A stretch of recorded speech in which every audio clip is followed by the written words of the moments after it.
Why do people dread the teenager years? It's because people think that teenagers notoriously don't listen to their parents. They put up walls, they won't look at you when you talk to them, they act like they have everything figured out and that you can't tell them anything. But it doesn't have to be that way. There's actually a way to help teenagers listen to you. In fact, they want to listen to you. Let's be honest.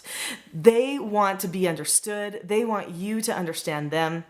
They want a bond and a connection with you. So you have to set up the environment in a way where they will listen. In this video, I'm going to share with you a story of one of my foster daughters who did not want to listen to me. Then we'll talk about the 5 classic ways that teenagers choose not to listen to their parents. Then we'll discuss 5 steps parents can use to discipline a child who won't listen.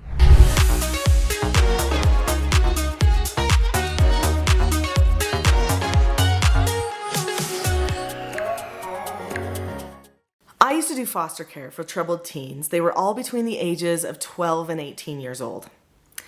And there was this one foster daughter I had that was determined not to be taught. She was very strong-willed, and if I needed to correct her or teach her something, she would just look at me and put her fingers in her ears, sometimes even close her eyes. Because I think small children convince themselves that if they can't see it and they can't hear it, then nothing has to worry them or scare them. Well, she was trying to shut me completely out, literally showing me with all of her body language, I am not listening. So obviously she needed some correction. She needed some help to learn how to listen and that it would be safe to listen. There are other ways that teenagers will show you that they're not listening. For instance, they might just look away. Maybe you've seen that before. Another really common thing is that they don't acknowledge that you're even talking to them. Yeah, Mom, yeah. But they're really not acknowledging, or you're talking, but they're just not there with you. That feels so uncomfortable, but that's their way of not having to deal with what you're really saying to them. Another way that teenagers don't listen is they just simply don't answer you back. They may look at you, they may seem totally fine, but you may ask them a question such as, "Where were you after school today?" Yep. They just look at you. Silence. That's hard to know what to do with. Another thing teenagers often do is they'll walk away when you're talking to them. That is never acceptable, and if there is one thing that gets a parent's blood boiling, it's when the child starts walking away. Well, we can talk about how to not get your blood boiling. In fact, I have a lot of other videos that really get into your own calmness as a parent and stuff like that. So if you subscribe to this channel, you'll be able to learn a lot more. But that is the one thing that can't happen. So we'll talk a little bit later in this video about how to handle it when they do walk away. And then finally, sometimes they just start doing something else. You tell them, I need you to go and do this thing. They turn, they walk away, but they don't actually do it. They go call their friend, they go play their game, they sit in their room and listen to music or something else. People call that obstinance, right? It's open defiance. I told you you needed to do something, but you're obviously choosing not to do it. All of these things are signs that your teenager is not listening to you. When your teenager won't listen to you, they need to be disciplined. In fact, they're craving it. They're asking for it. They want to know where their boundaries are. So these are 5 steps that you can take to discipline your teenager who's not listening to you. Step number 1. When it is not the time that you are actually correcting this problem, so prior to the moment when they've chosen not to listen to you, what you need to do is you need to teach them to look in your eyes when you talk to them. This just needs to be the family way that we discuss things together. When you say, Jonathan, I need to talk to you. Come here. Jonathan knows he looks right at your eyes. You look right at his eyes, and you both pause to have a moment where the instruction or teaching can sink in. If you establish the habit of looking in each other's eyes whenever communication occurs, this increases the possibility that the child is going to remember what you say and focus on your words as you're saying them. The second step is children need to be taught the skills they need for communicating effectively with you so that they don't choose not to listen.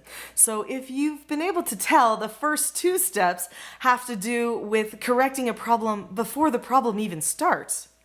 And that is the best way to handle a problem. In fact, I'm known as the self-government lady all over the world. I always look through every problem through the lens of self-government. And a key principle of self-government is you plan ahead of time. You look ahead. You decide what it is that you need to learn before a problem occurs so that handling that problem is much easier. So what skills do your children probably need to learn how to do? They need to learn how to follow instructions, accept no answers and criticism, accept consequences, and disagree appropriately. I have other videos that go into more details on those 4 basic skills, so check those out. But the first step to every one of those 4 basic skills is to look at the person. So if you've taught them how to look at the person and keep a calm face, voice, and body while they're looking at you, you have conquered the biggest piece of the problem of them not listening to you before you even have the interaction where you're trying to get through to them. Step number 3. To discipline someone means to correct them. So what you need to do is plan ahead of time exactly how you will handle corrections before they even start. It's more pre-planning for success and more pre-planning for them to actually listen to you when they need to be.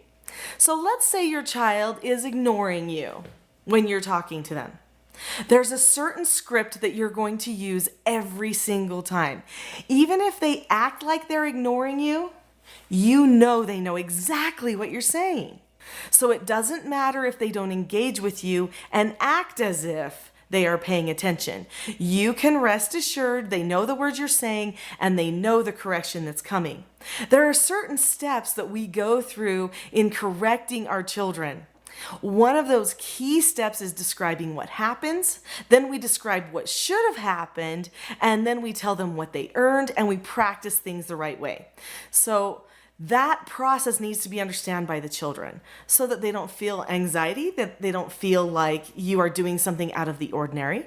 If they know this automatically before it ever even happens, then even if they're pretending to ignore you, or they're walking away, you can say the words and they know what they earned. Number 4, the children need to know how to stop further corrections from occurring. So some children start ignoring and not listening because they don't want the corrections to happen. Well, then just teach them how to stop a correction.